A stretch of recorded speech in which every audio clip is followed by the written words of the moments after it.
Why should the black man in America concern himself, since we've been away from the African continent for 400 years, 300 or 400 years?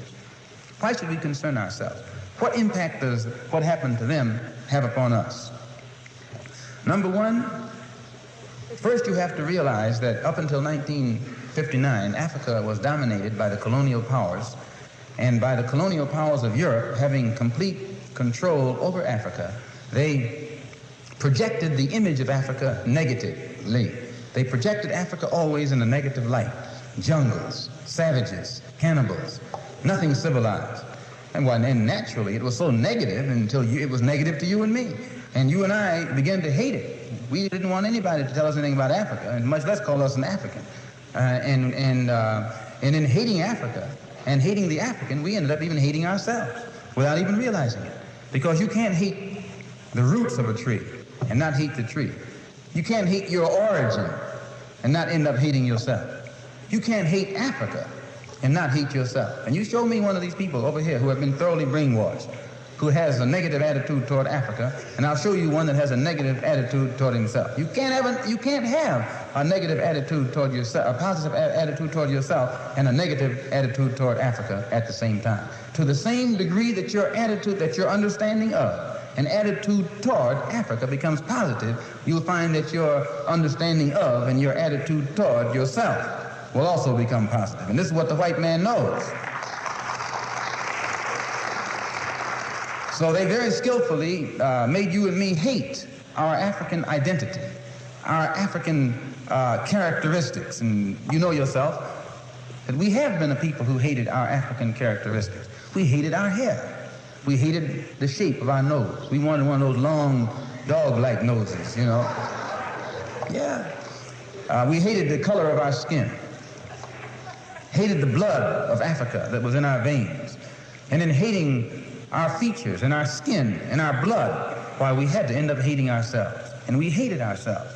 Our color became to us a chain. We felt that it was holding us back. Our color became to us like a prison, which we felt was keeping us confined, not letting us go this way or that way. And we felt that all of these restrictions were based solely upon our color, and the psychological reaction to that would have to be that as long as we felt imprisoned or chained or trapped by black skin, black features, and black blood, that skin and those features and that blood that was holding us back automatically had to become hateful to us. And it became hateful to us. It made us feel inferior. It made us feel inadequate. It made us feel helpless. And when we fell victim to this feeling of inadequacy or inferiority or helplessness, we turned to somebody else to show us the way.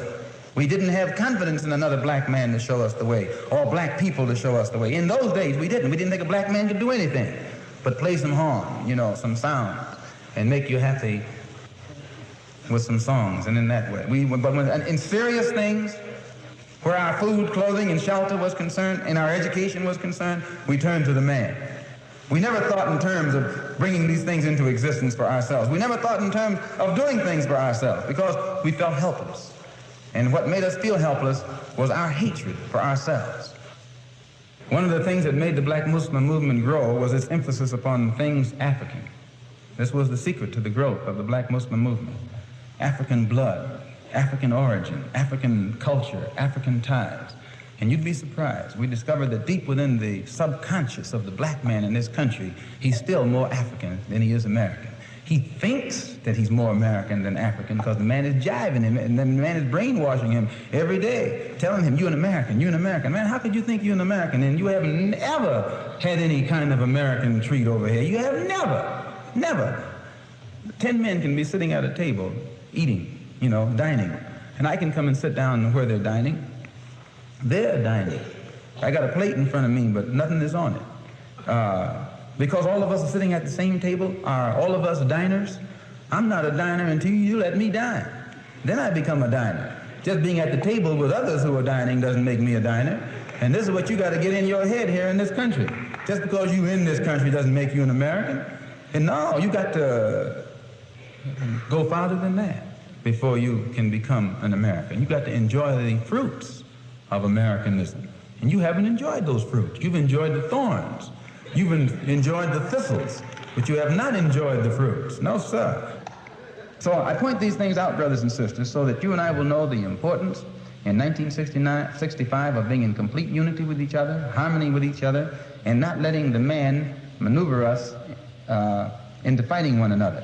I say that again, that I'm not a racist. I don't believe in any form of segregation or anything like that. I'm for the brotherhood of everybody, but I don't believe in forcing brotherhood upon people who don't want it. As long as we practice brotherhood among ourselves, and then others who want to practice brotherhood with us, we practice it with them also. We're for that. But I don't think that we should run around trying to love somebody who doesn't love us. Thank you.